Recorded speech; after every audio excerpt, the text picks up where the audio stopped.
Welcome back to the Gridiron Expert. With just 2 ranked versus ranked matchups, Week 3 may not be as big or exciting as Week 2, and that's to be expected. It's a pretty hard act to follow up. But Week 3 of the college football season, guys, still has some big-time matchups. Games that can definitely affect the rankings, games that can affect conference races, and games that will end in a few upsets. And today, guys, we are breaking down the 5 games that, of course, are not the ranked versus ranked matchups that you need to keep an eye on in Week 3.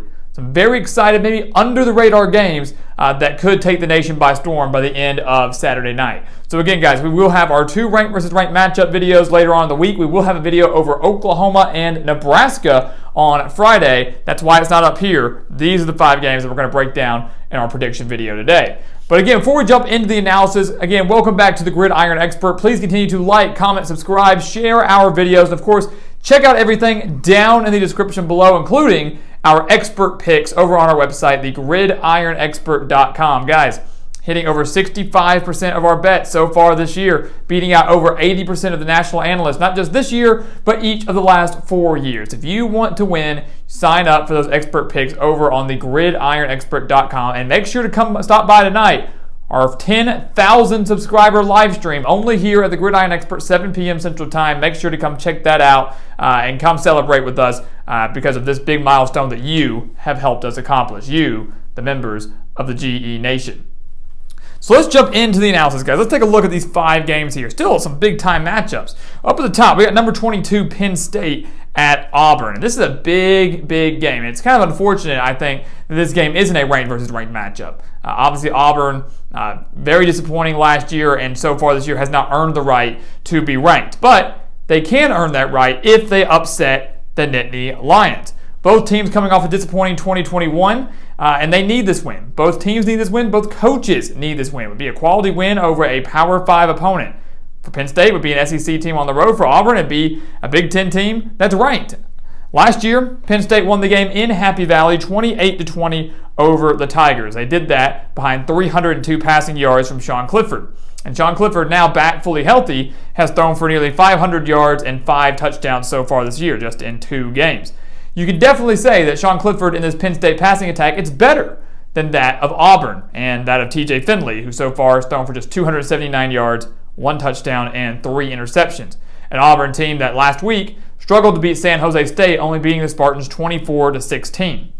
What this game ultimately comes down to, guys, is the Penn State passing game that's averaging 323 passing yards per game with Sean Clifford.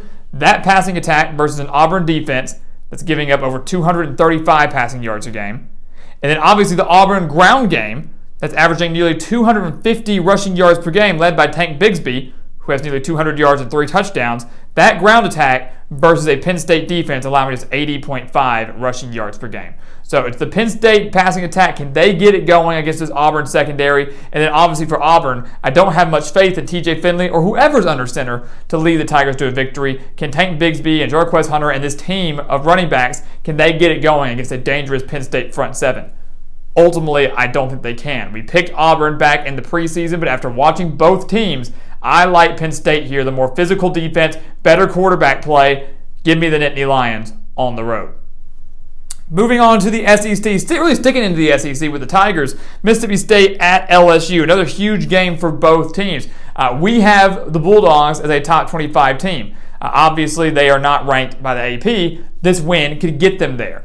So big for Mississippi State to make a statement. LSU, they need this win. The fans are already upset with Brian Kelly after that loss to Florida State. A 1-2 start in his first year in Baton Rouge isn't going to help his case anymore, especially when you realize that the month of October consists of Auburn, Tennessee, Florida, and Ole Miss. Those are the 4 games that LSU plays in October. So a 1-2 start probably would beat New Mexico 2-2, but the month of October would be really rough. They need this win against the Bulldogs.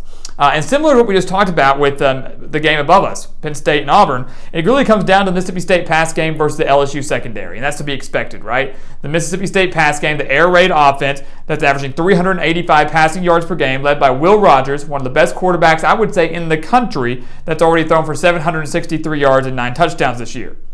LSU, though, their secondary has been kind of a surprise, although they've only faced Florida State and Southern, allowing just 160.5 passing yards per game. averaging over 160 rushing yards per game. That would be the biggest concern for me. Mississippi State does not run the ball that often. They are averaging over 100 rushing yards so far this year, but they like to air it out.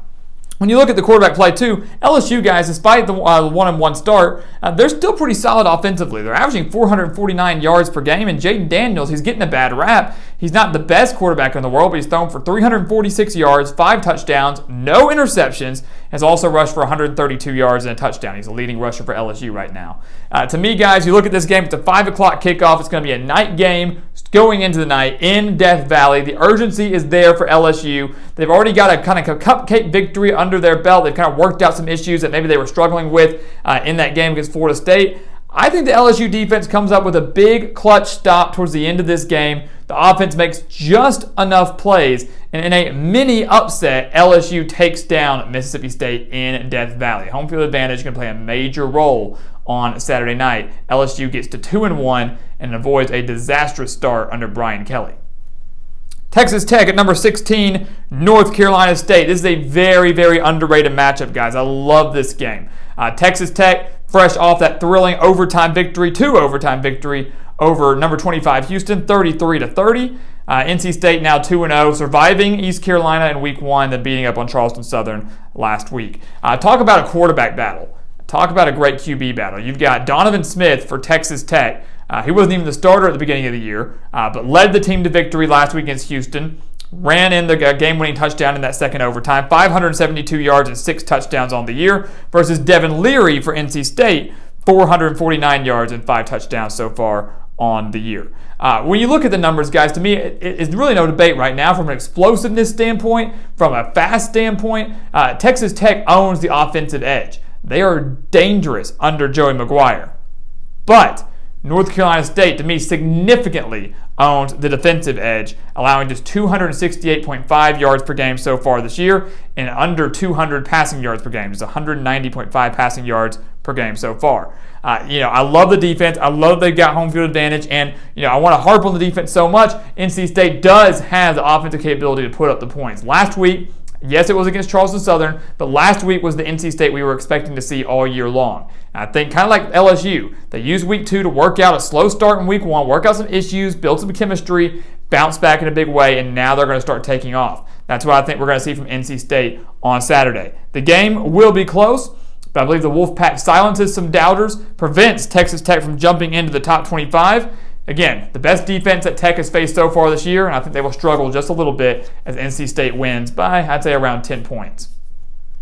Number 11, Michigan State at Washington. How about an upset pick? How about we take an upset? Yes, the Huskies may be favored in this game, but it would still be a big, big upset if Kalen DeBoer's squad takes down the number 11 team in the country. This is the first true test for both teams, right? Washington hasn't played anybody. Michigan State hasn't played anybody. This is a great opportunity for both. And the Huskies get to host this game in Seattle. Not an easy place to play. And you look at Michigan State. Peyton Thorne, he's been all right. They're averaging over 250 passing yards per game, 4 touchdowns, 3 interceptions for him, no big deal. Jalen Berger is the guy that's really been carrying Michigan State, though. Yes, Kenneth Walker gone, no big deal. Berger's been fine. 227 yards on the year, 4 touchdowns. Leads a rushing attack that's averaging 228.5 rushing yards per game. The kicker is Washington's defense is allowing half of that. Washington's defense, which had the number 1 passing defense in the country last year, let's keep that in mind, is only allowing 114 rushing yards per game. It's not that much different on the passing side either. This is going to come down to a game where if Washington shuts down the Michigan State rushing attack, can Peyton Thorne deliver against a very strong secondary? Personally, I don't think so. Factor in that Washington's offense is drastically different. Through 2 games last year, they were horrendous. Got blown out by Michigan, could hardly score. Lost to Montana, could hardly score. Now they're averaging 571 yards per game, nearly 385 passing yards per game, led by Michael Penix, the former Indiana quarterback, who has now thrown for 682 yards and 6 touchdowns so far this year. He's thriving with Kalen DeBoer, who was his offensive coordinator back in 2019 at Indiana. This is an offense that's going to test Michigan State's secondary. Again, one that was one of the worst passing defense in the country. So the best passing defense in the country in Washington last year, worst in the country in Michigan State. I think the Huskies are able to go in there, light up the Spartans. It'll be close in the fourth quarter, But Kalen DeBoer's squad pulls away for his first big signature win over Michigan State. First big signature win of his career in Seattle. We're going to pick an upset here. And finally, guys, Fresno State and number 7 USC. Again, many are going to be quick to look at this game and go, USC, done, move on. That's not going to be the case, right? You love offense, this is the game for you. You love quarterback battles, this is the game for you. You've got Jake Haener for Fresno State, 737 yards, 3 touchdowns this year, and offense averaging 520.5 yards per game, versus Caleb Williams in USC, an offense that is averaging 521 yards per game. So 2 electric offenses. They know how to light it up. They know how to air it out. And you look at USC, guys, this game's going to be closer than people think. You look at USC. Last week to Stanford, they allowed 441 yards, including 221 on the ground. And I'm here to tell you, they won that game 41-28. Had Stanford not committed 4 turnovers, USC easily could have lost that game. They got torched on the ground. Well, Fresno State's got a great running back, too, in Jordan Mims. Great running back in Jordan Mims. The Bulldogs average 152 rushing yards per game. Do not count them out. They're balanced offensively. They can hit you in all aspects, in all areas, and they can score really, really fast. I think it's going to be a very, very high-scoring game. It's going to carry all the way into the fourth quarter, but ultimately, USC's offense is better. They have more talent. They have more size. The Trojans will pull away, but I think they might slip in the rankings a little bit after this narrow victory over the Bulldogs. Don't sleep on this late night game out west, guys. It's going to be a lot of fun to watch, and USC, for me, is on upset alert. So, guys, there you have it. Again, we're talking about the ranked versus ranked matchups tomorrow and Thursday. We'll touch on Oklahoma, Nebraska. That's a big marquee game that we didn't bring up on here. But these are 5 games that you need to keep your eye on heading into Week 3. Will it be as exciting as Week 2? We don't know. Probably not, but we've got an upset with Washington over Michigan State. Possible upset here with Fresno State. Don't sleep on Texas Tech. Huge game in the SEC West for both teams. Same can be said for Auburn as they take on Penn State. Penn State looking to make a statement, trying to bounce back from last year's disappointment. Brian Harsin really needing this win with the Tigers. So much going on in these 5 games alone. Doesn't even include all the other ones we have yet to talk about. So stay tuned for that and get ready for another big college football Saturday. So, guys, as always, thank you so much for watching us here at the Gridiron Expert on YouTube. Please continue to like, comment, subscribe, share our videos. Do not miss out on that big live stream tonight. We're having a big celebration right here at 7 p.m. Central Time. Come in, say hi. Let's have some fun tonight. And also make sure to check out everything down in the description. Those expert picks, do not miss out on those. Make some money, guys. Make some money with some of the best spread picks in the entire country, beating out over 80% of the analysts each of the last 4 years. Do not miss out on that. And once again, guys, as always, thank you so much for watching, and we'll see you next time right here on the Gridiron Expert.